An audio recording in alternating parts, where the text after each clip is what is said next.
Hello, hello, bienvenidos a Razonando mi Fe. Yo soy Liz Franco y el texto bíblico que vamos a meditar el día de hoy me parece muy interesante. O sea, todos están muy interesantes, pero tú me cachas. Sabemos que dentro de los evangelios, que son 4, a 3 se les llaman los evangelios sinópticos, Mateo, Marcos y Lucas. ¿Por qué? Porque tienen una estructura muy similar. Si bien no todo está en el mismo orden o no todos tienen los mismos relatos, en general sí coinciden bastante. Y luego tenemos el Evangelio de San Juan, que trae su cotorreo aparte. Como que él no lo invitaron al trabajo en equipo o yo no sé. No va por ahí. La realidad es que Juan se escribe en otro momento, en otro lugar, con otras realidades y otro objetivo. Y está perfecto. Todos nos hablan del mismo Jesús. Sin embargo, sí vamos a tener pasajes que concuerdan o están escritos en los 4 evangelios. Obvio, la pasión y la resurrección, por supuesto. La multiplicación de los panes es el único milagro que está en los 4 evangelios. Y otro de esos textos es el que vamos a ver hoy. Cuando Jesús expulsa a los cambistas, a los mercaderes del templo. Pero, pues tenía que haber sus respectivas diferencias. Les voy a poner un poquito en contexto. Todo buen judío tenía la obligación de ir por lo menos una vez al año en peregrinación a Jerusalén. Había fiestas que se celebraban en Jerusalén, pero así si se te complicaba horrible, de perdis, una vez al año para celebrar la Pascua.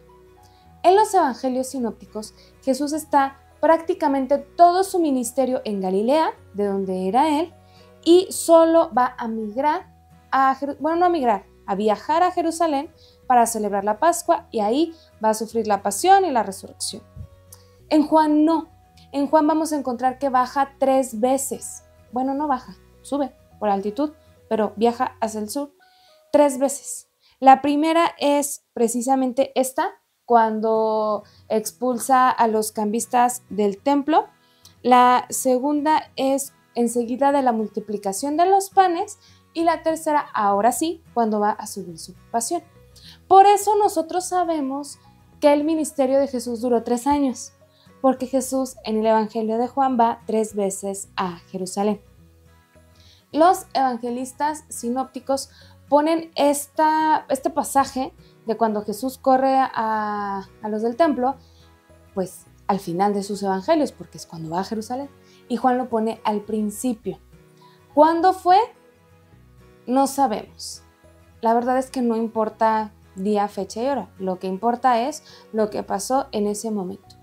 Voy a ir siguiendo la lectura que nos regala el evangelista San Juan. Si hubiera algo que mencionan los sinópticos, lo vamos a mencionar.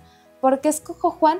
Porque es el más completo y el que va a unir otras conversaciones que los sinópticos tendrán en otros puntos. Entonces, para más fácil analizar y meditar el texto bíblico. Se acercaba la Pascua de los judíos y Jesús subió a Jerusalén y encontró en el templo a los vendedores de bueyes, ovejas y palomas y a los cambistas en sus puestos. Entonces hizo un látigo con cuerdas, echó a todos fuera del templo y con las ovejas, los bueyes, desparramó el dinero de los cambistas y les volcó las mesas. Y les dijo a los vendedores de palomas: «Quiten eso de aquí, no conviertan la casa de mi padre en un mercado».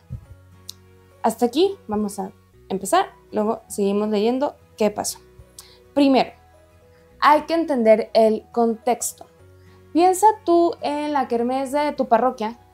Normalmente no te aceptan el dinero a los puestecitos, tienes que ir a la caja y te dan tu boletito y ya con eso vas y compras tu garnacha o juegas o lo que sea. Algo así pasaba en el templo. Cuando la purificación de la mujer, cuando la Pascua, entonces había que sacrificar al corderito o a las palomas según la ley que se estuviera cumpliendo. Pero, pues como el animalito tenía que cumplir ciertas características, no podías llevar tu animalito a sacrificar, lo comprabas ahí. Pero como tu dinero estaba sucio porque era del mundo, entonces tenías que cambiarlo por dinero sacro. Por eso tenemos estas mesas de cambistas y por eso habla de que empuja o que tira a los animales. Este es el contexto en el que están. Muy probablemente se encontraban en la explanada del templo. Otro paréntesis, ya sé, este video va a estar lleno de paréntesis. El templo de Jerusalén se iba dividiendo como por secciones y cada sección era más exclusiva que la anterior.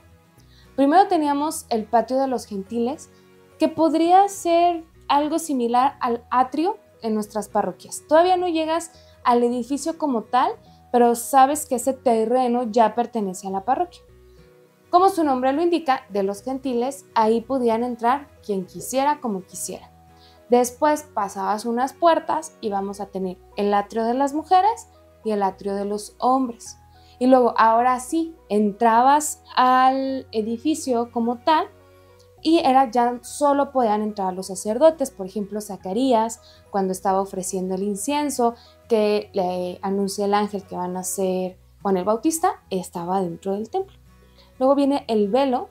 Si recuerdas, cuando Jesús muere, dice que el velo del templo se rasgó. Ahí hay un velo.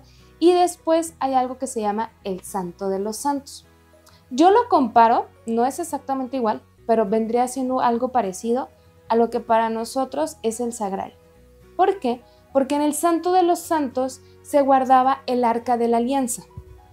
Esta arca que se construye desde antes de que los hebreos lleguen a la tierra prometida, y ahí estaban las tablas de la ley, el bastón de Moisés, un poquito del maná, etc. Lamentablemente, cuando se destruye el templo que construye Salomón, cuando los babilonios llegan, invaden y lo destruyen, el Arca de la Alianza se pierde. Cuando se reconstruye el templo en tiempos de Herodes el rey lo va a mandar construir y lo va a patrocinar, sigue existiendo este cuartito, este Santo de los Santos, pero está vacío. No hay un Arca de la Alianza, pero se va a dejar como en memoria de lo que antes era. Ahora sí, se cierra el paréntesis. Todo esto va a ser importante para que entendamos la conversación que va a tener Jesús con los judíos. Entonces imagínate, están ellos en el patio de los gentiles, con todas sus mesas. Jesús se frustra, se da cuenta que esto es un mercado, le da coraje y dice, se me van todos, pero lejos. ¿Cómo es posible que una casa de oración se convierta en un verdadero mercado? Esta cuestión de que a lo mejor los sacrificios nada más fuera por quedar bien o para que digan que soy buen judío o para decirle a Dios que estoy cumpliendo la ley y no tanto del corazón, no es propio de los tiempos de Jesús. Es algo que venían arrastrando desde hace mucho. De hecho, esta escena nos va a recordar una profecía de Isaías. Las vamos a encontrar en el capítulo 56, versículo 7. Yo les traeré a mi monte santo y les alegraré en mi casa de oración. Sus holocaustos y sacrificios serán gratos sobre mi altar, porque mi casa será llamada casa de oración para todos los pueblos. Entonces ya no nada más es ofrecer el sacrificio por cumplir, no nada más es ir y hacer las cosas mal hechas, sin el corazón y ya. No, lo que pide Dios es que lo hagamos conscientes. Es lo mismo que vivimos ahorita. ¿Cuántas veces? Es que no he bautizado al niño porque no tengo dinero para la fiesta. O porque todavía no me confirman el salón. ¿Dónde está lo más importante? O los llevan al catecismo para que hagan la primera comunión y entonces ya tachamos el trámite y no nos volvemos a aparecer en la parroquia hasta que se casen.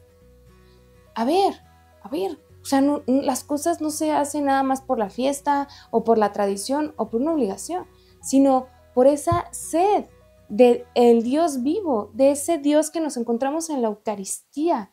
O sea, imagínate qué pasa cuando te brincas el desayuno y son las 4 o 5 de la tarde, bueno, que no te hablen.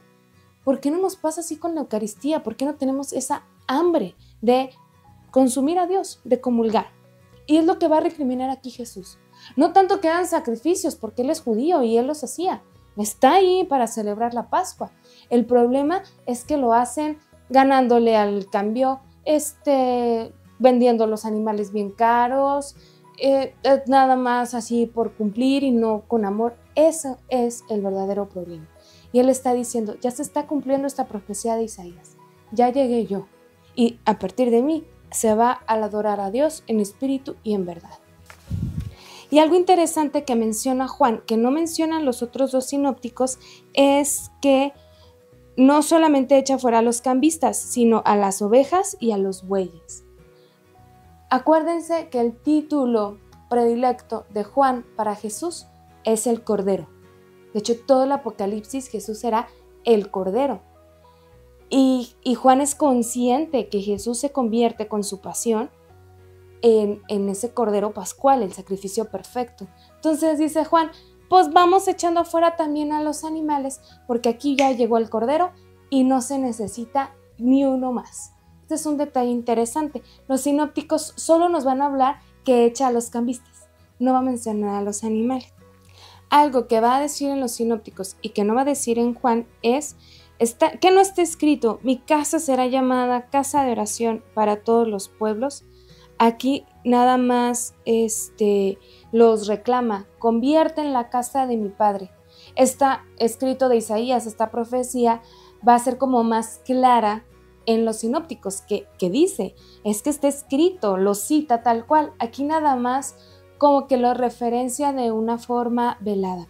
Pero lo importante es que ya llegó Jesús y Él no va a permitir que ya se hagan las cosas por hipocresía. Él viene a ayudarnos a hacer las cosas bien. Pero lo que sí dice en Juan, dice, quiten esto de aquí, no conviertan la casa de mi Padre. Juan desde el capítulo 2 ya habla de Dios como Padre. Mateo hasta el capítulo 5 con las bienaventuranzas. ¿Por qué esto es tan importante? Tú y yo ya lo vemos normal, de hecho hablamos de Dios Padre. En un retiro carismático, o sea, de primer anuncio que organizamos en mi parroquia, el primer tema es amor del Padre. Rezamos el Padre Nuestro. Para nosotros es algo normal. Pero para los judíos que están escuchando a Jesús es algo loquísimo, verdaderamente loquísimo. Dios es el Todopoderoso, el Omnipotente, el Dios de los ejércitos, el Señor, el Adonai. ¿Cómo le vas a decir papá? Porque ni siquiera padre, papá, papi, papá. Y así de, ¡qué falta de respeto! Pero viene Jesús a decirnos que Él es el Hijo de Dios. Desde ahorita necesita dejarlo muy en claro. Y Él no va a citar a un profeta, Él va a citar un salmo, o sea, Juan. Dice, sus discípulos se acordaron que estaba escrito, el celo por tu casa me devorará. Este es una cita directa del Salmo 100. Esta es una cita del Salmo 69. Los discípulos, imagínense, ¿están viendo esto? No están acostumbrados a ver un Jesús así alterado, pero tiempo después, rumiándolo, meditándolo, ya cuando Juan lo escribe, después de que tienen tiempo de platicarlo, dicen, claro, o sea, como que les hace clic. Pues claro que estaba enojado Jesús, claro que eso no es lo que se debe de hacer. Y se acuerdan de estas referencias, que Isaías profetiza que la casa de Dios será casa de oración, que el salmista dice, el celo de tu casa me devora. Imagínate que tú llegas a tu parroquia y están profanando el sagrario. Claro que te frustra, claro que te da coraje. Esto era lo que estaba pasando aquí.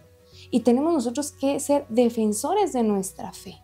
Y este celo que devora a Jesús le va a costar hasta la última gota de su sangre. Jesús está dispuesto a ir hasta las últimas consecuencias. No va a ser en este momento, será después con su sacrificio, pero este celo, estas ganas de que nosotros adoremos a Dios en espíritu y en verdad, van a llevar a Jesús hasta derramar la última gota de su sangre por ti y por mí. Vamos a continuar con la lectura. Los judíos entonces le dijeron, ¿qué signo puedes darnos que justifique que puedas obrar así? Jesús le respondió, destruyan este santuario y en 3 días lo levantaré. Los judíos le contestaron, 46 años se ha tardado en construir este santuario ¿y tú lo vas a levantar en 3 días? Pero él hablaba del santuario de su cuerpo. Cuando fue levantado entre los muertos, se acordaron sus discípulos de esto que había dicho y creyeron en la escritura y en las palabras que había pronunciado Jesús. Aquí tenemos 3 elementos. Primero, destruyan. Aquí, y todos se pueden referir al templo o a Jesús. Destruyan el edificio o mátenme, sacrifíquenme. Yo lo levantaré, ya sea reconstruir el templo o voy a resucitar. Y el santuario es el Santo de los Santos, este lugar que les digo donde estaba el Arca de la Alianza. Y lo comparo yo con el sagrario porque el maná, el báculo, las tablas de la ley era lo que los judíos tenían más cerca a Dios, que es como nosotros la Eucaristía.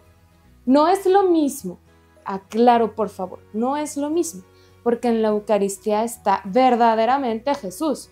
En las tablas de la ley no estaba Dios, pero pues los judíos no tenían el sacramento, entonces digamos que eso era lo más cercano que tenían.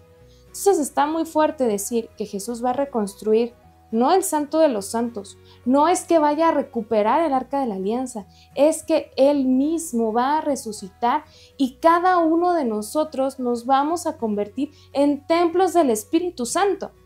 Cuando somos bautizados nos hacemos hijos de Dios, hermanos de Jesús y templos del Espíritu Santo. Dios vive verdaderamente en cada uno de nosotros. Tenemos que viajar un poco en el tiempo y meternos en la realidad de los judíos.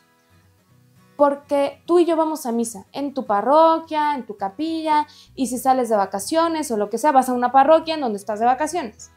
Los judíos no, solo existía el templo y solo se podían ofrecer los sacrificios en el templo. Liz, pero pues la sinagoga. No, la sinagoga vendría siendo como la escuela de Biblia, no necesariamente donde se ofrecía el sacrificio. En la misa ofrecemos el sacrificio de Jesús. En la escuela de Biblia que vas entre semana, platicas la Biblia. Eso era la sinagoga, platicar la Biblia. Entonces nos dice Jesús, es que ya no es necesario el templo, porque el que se está sacrificando soy yo, una vez y para siempre. Entonces ya no tienes que peregrinar al templo de Jerusalén y comprar tu corderito para que el sacerdote te lo mate y tú lo puedas comer en tu casa. Ahora, al celebrar la cena del Señor, no importa dónde estés, ya estamos siendo partícipes de este sacrificio. Y en cada uno de nosotros vive Dios. ¿Por qué? Porque Jesús nos une a Él y nos une al Padre y al Espíritu Santo. Y al final está genial porque dice que hasta después de la resurrección, los discípulos se acordaron y creyeron. Muchas veces lees una lectura o una cita, una homilía y como que te quedas, o te pasa una enfermedad o algo que, ¿yo por qué? Y ya hasta después dices, con razón. ¿Cuánta razón tenía Dios? Y aquí viene la importancia del Espíritu Santo. Jesús les dice a los apóstoles, es necesario que yo no me vaya y para que les mande al Espíritu Consolador. El Espíritu Santo es el que les va a soplar todo esto, el que va a hacer que les prenda el foco, que les caiga el 20, como sea que le digas tú. Con razón. Ahora entiendo. Por eso dijo Jesús eso. Los evangelios, recordemos, están escritos después de la resurrección. Ya los apóstoles tuvieron tiempo de rumiar lo que pasó, el Espíritu Santo ya les sopletió, y entonces son capaces de ver más allá del acontecimiento en sí. Entonces, de todo esto que estamos platicando, lo importante es adorar a Cristo en espíritu y verdad. No ir a misa por cumplir, porque toca, porque es domingo, sino porque estamos sedientos de escuchar su palabra, de comer su cuerpo y su sangre. Agradecer el sacrificio de Jesús. El celo de su casa lo devora y lo llevó a pagar hasta las últimas consecuencias. Hasta aquí la vamos a dejar. Yo soy Liz Franco. Estuviste en Razonando mi Fe. Y recuerda, razona, cree, ama y contempla.